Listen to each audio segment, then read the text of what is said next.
Mehboob murderer. Um, what I'll do is, my name is Rajorshi Chakraborti, and I'm a novelist as well. What I'll do is just briefly introduce Nupur, and then she will introduce her novel and read an excerpt from it. So, one second. Nupur Anand is a Mumbai-based journalist from Patna, Bihar. She completed her early education from Notre Dame Academy and St. Joseph's Convent, Patna. Thereafter, after successfully winning several creative writing competitions at school, she studied English honors at Miranda House in Delhi University, where she was an active participant in theatre and joined Anukriti, the Hindi Dramatic Society, as an actor and scriptwriter. During her years in college, she and her team bagged over 60 awards. After post-graduation in journalism from the Indian Institute of Journalism and New Media in Bangalore, she worked at Bloomberg TV, where she became the key producer for the primetime news, anchored by the channel's editor-in-chief. Eventually, she decided to move to print journalism, and she started her career with the Economic Times, where she was part of a team that launched India's first personal finance newspaper, ET Wealth. Next, she joined DNA, where her stories regularly made front-page news, after which she moved to Business Standard in 2014. Currently, she writes with Quartz India. Nupur's Mehboob Murderer is Nupur Anand's debut work of fiction. So please join me in welcoming Nupur to introduce her novel and read us an excerpt. Thank you. Thanks for that introduction. Thank you. So I would first like to read the synopsis, so just to set the tone of what the book is about. On a rainy September night, 6 people are gunned down mercilessly in an old Parsi cafe in Mumbai. The mass murder at Cafe Mehboob, located barely a few hundred meters from the police station and right next to one of the busiest railway stations in Mumbai, jolts the city out of its complacence. The media immediately swings into action, while political pressure mounts on the police force to nab the mass murderer. With everyone eager to place the blame of the murders on a madman in a bid to have the case dismissed swiftly, the headstrong Inspector Intikhab Abbas is determined to get to the bottom of the murders. On probing the lives of the victim, he stumbles upon a heady cocktail of love, lust, jealousy, betrayal, rage, longing, misery, and ecstasy. This debut novel unravels a stunning truth neither the police nor the reader is prepared for. So that's just a gist of what the book is about. Nupur, if it's easier, you can stand and read without needing to hold the mic. It's up to you, whichever's No, this is fine actually. Yeah, sure.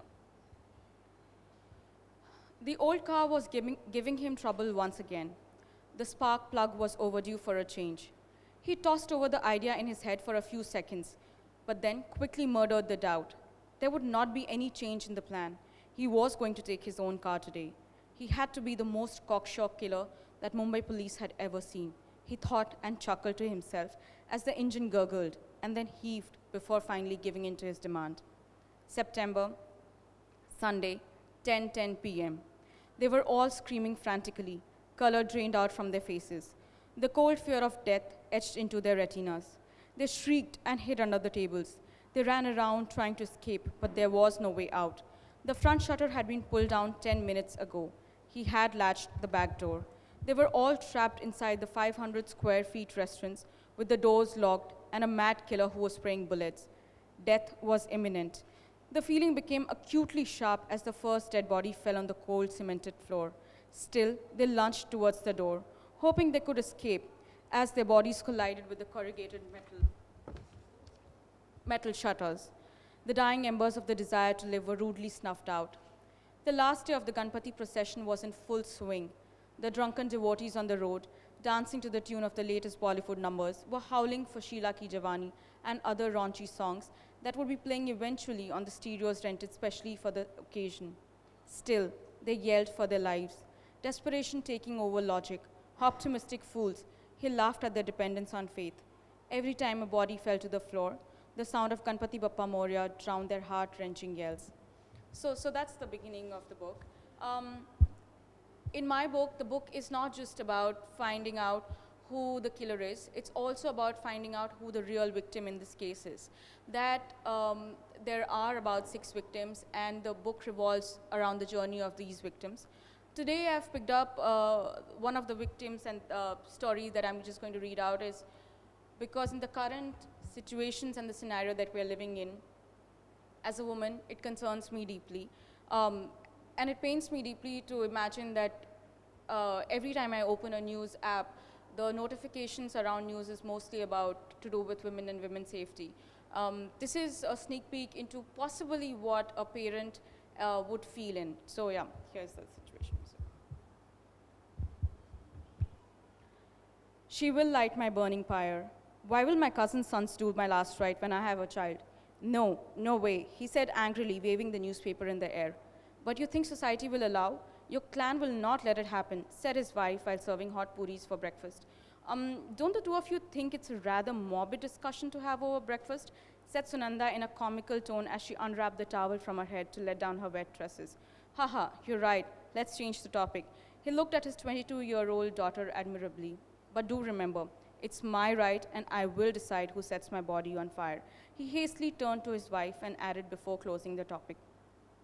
He could not help but feel a sense of pride rise up every time he looked at his daughter. She had turned out to be a beauty, a real beauty. Sometimes he would tell his wife to ask her to wear coal to ward off the evil. She had been a topper in school, and charisma was something she had in abundance. His heart would swell with love every time he looked at her. Right now, her entire attention was on the puri on her plate. It was her favorite breakfast. I just want to die before you do. There's nothing more heartbreaking for a parent than to outlive their child, and when I die, you will do my last rites. He had a lump in his throat. Sunanda looked at him with admonishment and ensured this was the last depressing sentence that was spoken on the breakfast table before she headed out for college. 2 days later, he was holding her body wrapped up in a white shroud in his arms. His worst fear had come true. That night, she had not come home on her usual time. She had not even sent a message to inform that she would be late. The phone was also switched off. It was unlike her. Her mother had been calling her since evening. She wanted her to get some power for next day's breakfast. She finally gave up when she noticed that Sunanda had left her charger hanging from the switchboard in the room. She concluded that her phone had run out of charge. It was 11 p.m. It was late. If she was stuck somewhere, she could have had called from a friend's phone. But maybe her friend also had no balance or no charge left. She was not going to panic. Not yet. She first scanned the news to check if the telephone towers had an issue or the local trains were not working. Anything that could justify a delay, and no calls. Everything was fine in Mumbai that night. Almost everything. Her fingers were numb and her hands clammy. Breathing was difficult. She could feel sweat trickling down her brows. Now she could feel fear. With trembling hands, she picked up her brown diary in which her daughter had noted down some of her friends' numbers in her neat handwriting. She called the first 3 numbers. No one had seen her after 5 p.m. She had to hold herself together. They were probably not her close friends. Maybe she went out with a different group. There were 4 more names in the list. She got the same reply from the next friends as well. And anxiety had total control over her in that instant. That's when the doorbell rang. She ran towards the door. It was her husband. Sunanda had not come home yet. It was the first time in her life that seeing her husband at the door had made her upset. Where was Sunanda? Where? Her daughter was invincible in the face of any trouble. He was sure of that. Sort of. He called the last number. Her friend hadn't gone to college that day and hadn't seen Sunanda at all on Friday. It was 11:35 p.m. Maybe she was at a friend's place whose number they did not have, but no one had seen her college with anyone else. They decided to wait till 12. That was the deadline they had kept for her. If she was not staying over at a friend's place without prior information, then she was always back by that time. The parents paced up and down their 2-bedroom hall apartment. Now they had even dropped the pretense of trying to comfort each other. Something was wrong. They could feel it deep inside their gut. There was an overwhelming desire to drive away that rotten feeling inside, but instead of dying, it was spreading across their bodies now. It was 12:20 a.m. He reached the nearest police station. Her mother had stayed back home in case she turned up. It was difficult to explain to the cops that she wasn't the kind to disappear without informing. Yes, she was young, and she did go out for parties, but never without telling them. He wasn't sure if they believed him. Maybe he should have gotten some other picture in which she was wearing a more traditional outfit, he thought. Only if that could have helped in convincing them. By next morning, the word had spread among her friends. She was a popular kid. The phone wouldn't stop ringing as people inquired if she had returned home. Everyone had the same questions. Where was Sunanda? 2 days later, her bare body was found in the backseat of a car that had been discovered in an abandoned factory on the outskirts of Mumbai.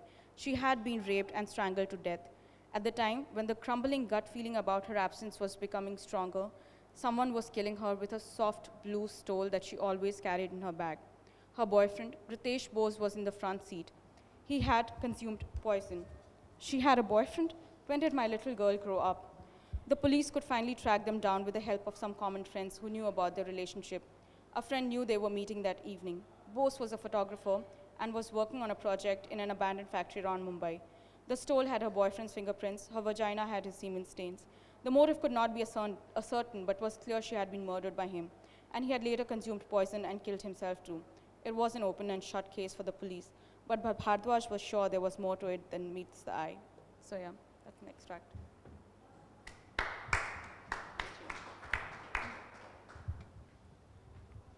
Thank you so much, Nupur. And I think from those two extracts, we get a very vivid sense of the book. The first extract gave us a sense of how much Mumbai itself is part of the texture of the book, and we're going to talk about that, the extent to which the city is a character in the book. And in the second, we're with such great skill and economy, so quickly, we are given a sense of a vivid sense of the single greatest nightmare any parent can face. And we are plunged into that nightmare so powerfully. Thank you. I have some questions for you, and I want to start with the most basic one, which is tell us a bit about what led you to writing fiction, and then within that, how did you move towards crime fiction? Right. So I'll start with a cliche, but that's true. Everybody who can write, who think they can write rather, always want to be a writer, right? Like, I'm sure that's true for everyone. That was true for me as well. Yeah, sure. Yeah, that was true for me as well. But I hadn't actually ever seriously thought about writing fiction. Till 2010, I was actually introduced to crime fiction by a colleague of mine, and he just gave me a book on a Friday. I remember I locked myself up in the room, did not step out of the house, and only moved when I'd finished reading the book. That is the sort of power that crime fiction and that book had on me. And what book was it, out of curiosity? It was Ayn Rankin's John Rebus series. Yeah, and from then on, I just realized that that is what I really like to do and I wanted to do. So every Friday and the weekend routine involved, just reading and writing, and I continued to obsess over it till a good period of time. That's when probably that idea started germinating, that if I like it so much, and I decided to marry the thought that I always wanted to write, and if crime fiction, which I believe can cover all range of emotions, can go just deeper than just the police investigation. And that is how I decided to get into writing crime fiction in general. Right. Thank you. And that kind of leads into my next question, which was how much research went into writing a police procedural, and what did that research consist of? And speaking as a writer who's always wished he had the training of a journalist to do his own research, how much did your training as a journalist help you to research this novel? Right. So I'm actually a business journalist. I've got nothing to do with crime. I cover the financial sector. But the whole idea is that when you're writing even a short news piece, you're asked to question yourself, right? You'll be questioned by the editor. So before that, you question yourself and make sure that whatever you've written is foolproof and watertight. That is something that naturally helped me while I was writing my book. It allowed me to call out my faults of problems in the books, in narration, possibly in making the whole plot more watertight. So that is something that helped. As far as research is concerned, first was very basic general level. When I decided that I'm actually going to write, I started observing people way more on the way that, how they would possibly react to news or anything. My reaction is going to be very different from yours and, someone else's. And that is how you decide, you start looking at people as characters and you start building them into your writing process. Specifically, as far as police and the investigation process is concerned, I had a situation in life which led me to filing a case against someone, and which involved that I ended up being in the police station for a while and, just sitting on those benches and observing them, finding out how they actually work out the whole process. So that sort of helped me in figuring out what exactly goes in, simple things as, in what situation can you file an FIR, in which it's just a normal information report. So yeah, so that's what the whole journey was like. Right, well that last anecdote was a very good example of how a writer and perhaps also a journalist, even when, no matter what the situation they're going through, and even if it's in the immediate present quite a negative situation, being in the police station to file a case, there's another part of their being and another part of their brain that's looking around for a potential story. Absolutely, And yeah. how can I use this later? And so that in itself. Yeah, it allows you to detach yourself and look at it like from a third-party vision, and you are also an actor character in that situation and scenario. So yeah, and that's something you can do as a journalist, you're right? You're looking for news. So yeah, that really did help me actually. Great. One second. And one thing I was curious about, you spoke about Inspector Rebus, and I was interested in asking, alongside observing real-life Mumbai policemen and women and their working processes, what books and works of film or television did you watch while writing or preparing to write? Like, were there, other than Ian Rankin, were there influences you can think of? Right, so when I decided to start writing, that I do even now, I absolutely don't read any book or anything that I think can potentially influence my writing. So even at that time when I first came up with the synopsis and had a brief idea of what I wanted to write, I stopped reading crime fiction for at least a good period of time. I'd pick it up only in phases when I was not writing. But apart from that, I'm a huge fan of John Rebus, the Inspector series by Ian Rankin. I would recommend that a lot. The Martin Beck series is absolutely gold standard. Thanks to Netflix now, we have so much of crime fiction and good period crime dramas available. So someone who's not into reading can look at those things. My favorite ever happens to be The Killing, which is a Danish series. And that's something that I absolutely love, and I keep revisiting it every time. I just want to consume something that is absolutely, page turner, but also very relatable as well. So yeah. Right.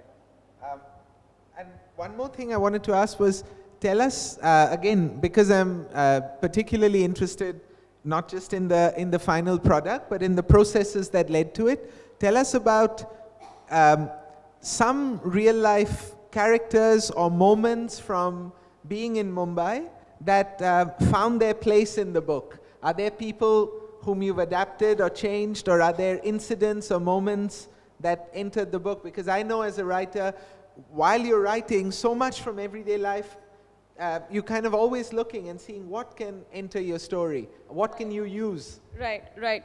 So when I was actually writing my book, I was in Business Standard at that point of time. I was working there. When my book released, I was in a different organization. So many of my colleagues called me and they were like, oh my God, this actually happened in office. We never thought this could actually be turned into an incident in the book. So I do keep picking up whatever's happening around me, something that may be really small, but it does turn out. I also end up modeling a lot of characters, just picking up picking up certain nitty-gritties that could set someone apart. And all of us have that, right? You would have a different style of saying something. You would have something that can totally sets you apart. So I do pick that up. As far as Bombay is concerned, a lot of things about Bombay. For instance, there have been instances, Bombay is an extremely crowded city, as all of us know, right? The life is so fast-paced there. I remember certain things that have deeply impacted me. When I moved to Bombay about 10 years ago, I used to travel by local trains at that point of time. They are packed to the hilt. I've seen people break down and start crying over, while they're reading a message or something on their phone. You can see that that person is very disturbed, and they're crying because possibly it will still take them an hour to reach home, and that's something that they cannot do. Bombay people, they would just completely just look that side and give them privacy, even in that crowded train. I think those are things that have set Bombay apart, and those are things, moments like that I've tried to build in my book as well, as far as Bombay is concerned. So, yeah. That's a wonderful example. And, one of the reasons my questions ask Nupur to reflect on and share moments from her writing process is that our session comes under the theme Finding Your Voice. So for anyone amongst you who's either in the middle of a book or has already written books or would like to write one, I think several things that Nupur has said are so helpful in terms of, I think above all, of paying attention, being attentive to everything happening around you and people around you, and storing it away either in your consciousness or in your semi-conscious, and someday some of the most noteworthy things from there will find their place in your writing. And I think many of the things Nupur said bring that out.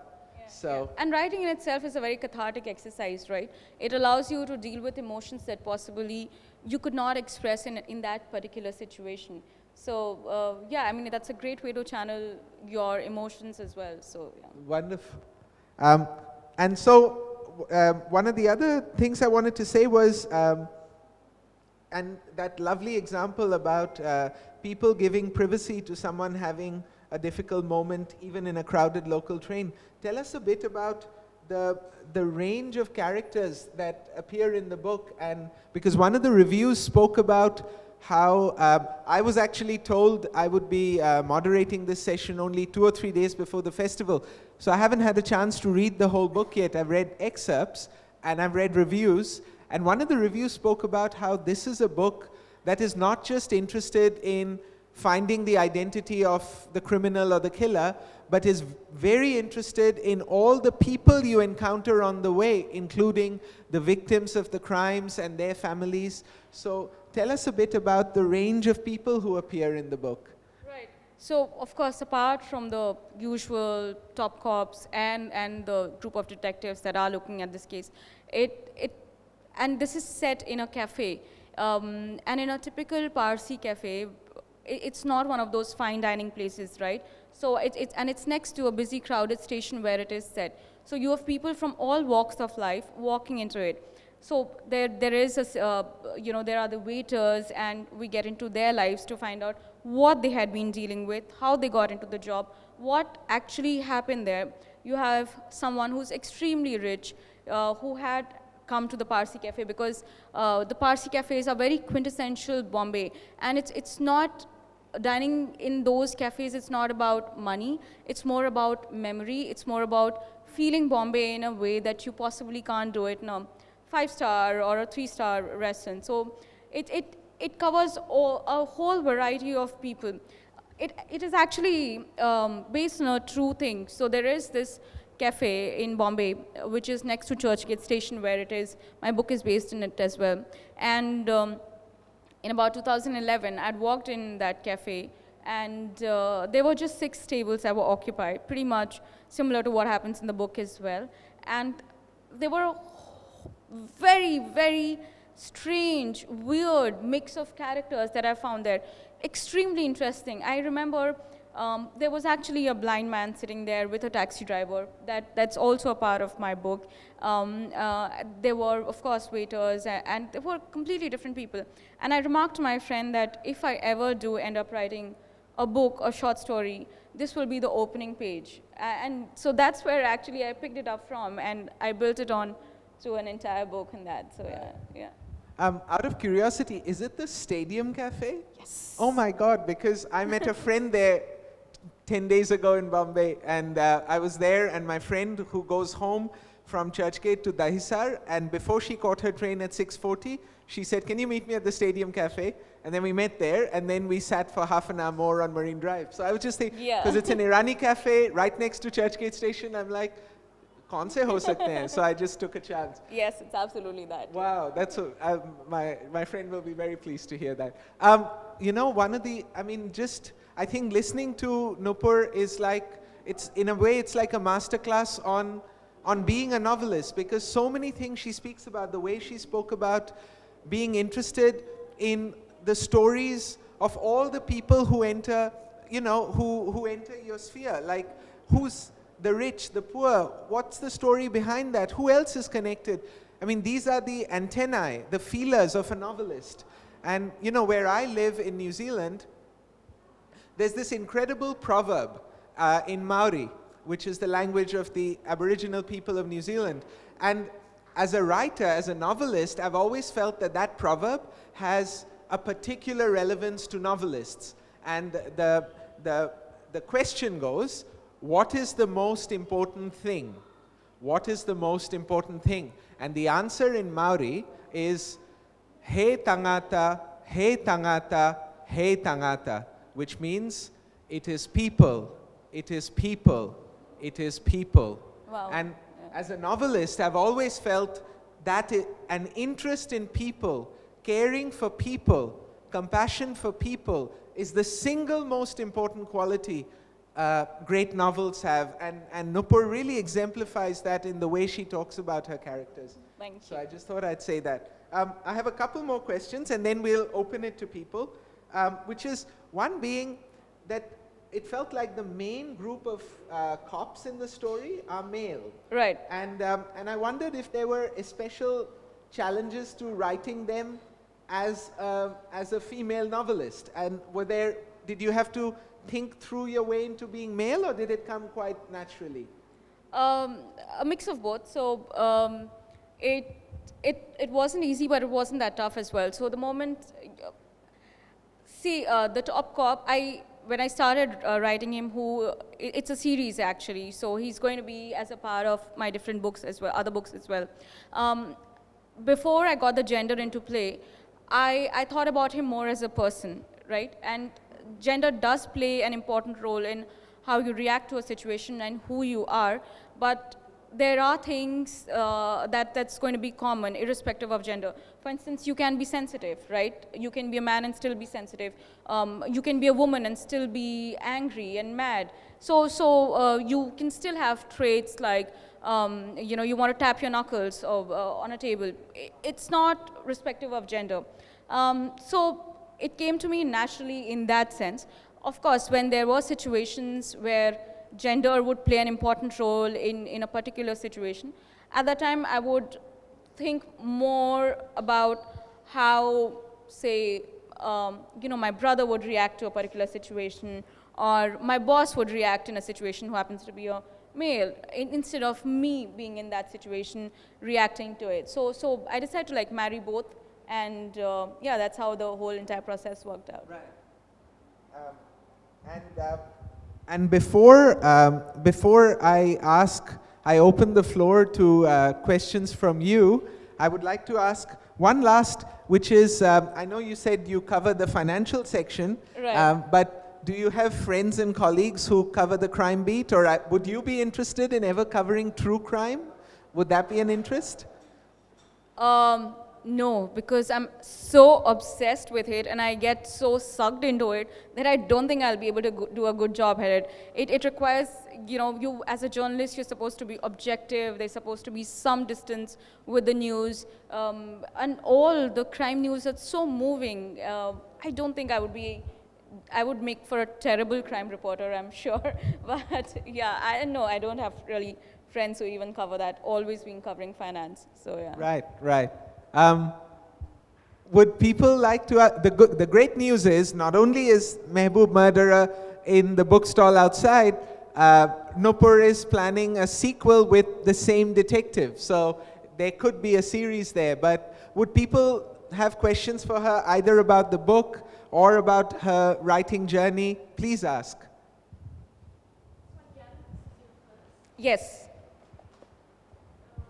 What is your writing process like? I mean, is there a certain discipline that you follow? Like, do you get up in the morning and write for an hour, or you know? Yeah. So that's what, with a day job, I think it's extremely difficult to do that. Apart from the job, you also have 1,000 other distractions like social media, TV, and a whole host of OTT platforms. So it's really, really difficult. What I try to do is, I wake up in the morning and try and write for a couple of hours. If I can't write, I just reread what I've written. But I try and spend time with the book, because I've realized, different people work differently, but I've realized that when I actually come home from work, and that's when I think it would be easier for me to write, it doesn't work out like that, because your mind is cluttered with so many things, and you're thinking about what happened here, what's going to happen tomorrow, and all of that. 4 or 5 a.m. works best for me, actually. So yeah. Another question? One thing I want to say is, as a writer, I'm so aware of how the entire process would be impossible without the support of your whichever family member you're living with, and Absolutely. It could be your partner or your parents. And so I know Nupur's partner's in the audience, and I'm sure he is a source of great support as well, because I know that my career stands on the support of so many others. Absolutely. He gets more upset if I am not writing, so yeah. So, please, your question. Yeah, my question is that during the course of your writing your manuscript, Right. were there times when you got totally sucked in and low because of the, what you're writing about? Did the murder or the solving it Right. upset you so much that you faced a writing block, or was it a smooth flow? You're absolutely right. I mean, especially when you're writing about crime, and you do end up researching and reading a lot about crime that's happening around you. It's so disturbing. For instance, there was this boy who asked for his college mate's number. The girl refused because she didn't know him. He just shot her dead the next day. You don't need a reason to kill. That's barely a reason, right? So these things can be very, very disturbing when you start reading it, and it does happen. And when there are cases that I've followed and really been so interested that I've gone and read the court papers about their filings and all of that. It does get a bit problematic. What I do at that point of time is I absolutely stop writing. I pick up a book which is not related to crime at all, something completely different. And then once I think I've distanced myself, I've acknowledged my emotions, that's when I get back into writing that. So yeah. So you learned how to deal with it in your own way. Absolutely. Yeah. Other questions? In which case, what I'll do is, I'll finish by asking Nupur to read us another small extract from her work to give us a little more of the flavor of the book. But I had one more question, which is, I was wondering, and I'm looking forward to finding out, Nupur, was there a reason in today's India, in today's Maharashtra, in the police service, was there a reason you made your principal protagonist a Muslim police inspector, or was there a particular thinking behind that? Yeah, I mean, I would be wrong if I would deny that. Of course, it does play a role, especially, as the book progresses. We also go a lot by cliches, right? You imagine that if this guy is Muslim, his upbringing would be different and things like that. In fact, there are sections in the book when the top cop talks about how whenever there used to be an India-Pakistan match, and when he was growing up, he would invite all his classmates to come home just to show how he was rooting for India. But he could still feel that people were talking behind his back. And that's something that, you know, he also learns to live with and deal with. That also does play a role in Maharashtra, where a lot of your fellow officers are going to be natives of that place. And we've realized that a lot of center and state related jobs, such as police, are seeped in othering other people, unfortunately. And you know, again, their religion plays a very crucial role in determining all of that. So there was a thought behind that. Wow. You've probably had a sense of that, you know, finding your journey through the maze of this crime novel is only one of the riches awaiting you in this book, because it sounds like it is about so much more, as all great crime fiction is, because a crime can be just a way of unlocking a society and kind of studying a cross-section of it. And it just sounds incredible. Nupur, Sure. thank you so much, Nupur. Thank you so much for this wonderful session. Thank you, everyone. Thank you.